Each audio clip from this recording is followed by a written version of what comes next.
Welcome back to my channel. আশা করি প্রত্যেকে ভালো আছেন। আজ আমি আপনাদেরকে দুজনের মধ্যে মারামারি সৃষ্টির একটা নকশা দিব। দুজনের মধ্যে খুনাখুনি সৃষ্টি হয়ে যাবে, স্বামী স্ত্রী হোক, প্রেমিক প্রেমিকা হোক, বাবা মা হোক, অফিসের বস কলিগে হোক, মানে এক কথায় আপনি যে কোনো দুজনের মধ্যে মারামারি খুনাখুনি সৃষ্টি হয়ে যাবে, মানে একজন আরেকজনকে দেখলে খুন করে ফেলতে চাইবে, এরকম আর কি একটা অবস্থা হবে। অন্যায়ভাবে কারোর মধ্যে বিচ্ছেদ সৃষ্টি করা টোটালি নিষেধ।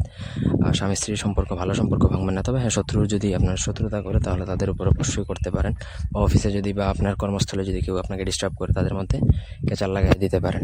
প্রথম থেকে পুরো ভিডিওটা না টেনে শেষ পর্যন্ত দেখবেন। আমার চ্যানেলটা সাবস্ক্রাইব করবেন, লাইক কমেন্ট শেয়ার করবেন। আপনাদের ব্যক্তিগত যে কোনো প্রয়োজন কিংবা যে কোনো কাজ আমাদেরকে দিয়ে যদি করাতে চান, সেক্ষেত্রে স্ক্রিনে দেওয়া নাম্বার আছে, সরাসরি ফোনে, হোয়াটসঅ্যাপে অথবা ইমোতে যোগাযোগ করে যে কোনো কাজ করাতে পারবেন, দেশে বা দেশের বাইরে থেকে। স্ক্রিনে দেখুন যে নকশাটা দেওয়া আছে, 20 ঘরের নকশা। এই নকশাটা লিখতে হবে হচ্ছে আপনাকে ভোজপাতার মধ্যে।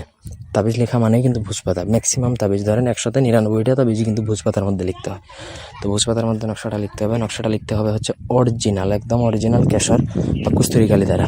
এগুলো আপনাকে সংগ্রহ করতে হবে, একটু দাম হলেও আপনাকে কিনে নিতে হবে, আদারওয়াইজ আপনি লিখতে পারবেন। লাল কলমে কিন্তু তাবিজ হয় না, এটা আগের কথাই। আপনি যদি ওই লেভেলে না যান, মানে আধ্যাত্মিক লেভেলে না যান, দীর্ঘদিন ধরে মন্ত্রতন্ত্র না গান, ততক্ষণ পর্যন্ত লাল কলম দ্বারা আপনার কাজ হবে না।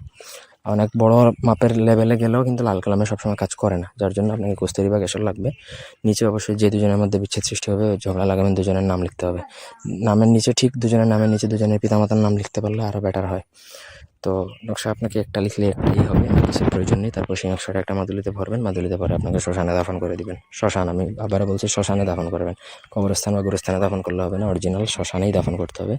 আপনারা যদি সঠিকভাবে করেন তাহলে 3 দিনের মধ্যে তাদের মধ্যে খুনাখুনি লেগে যাবে, গ্যারান্টি।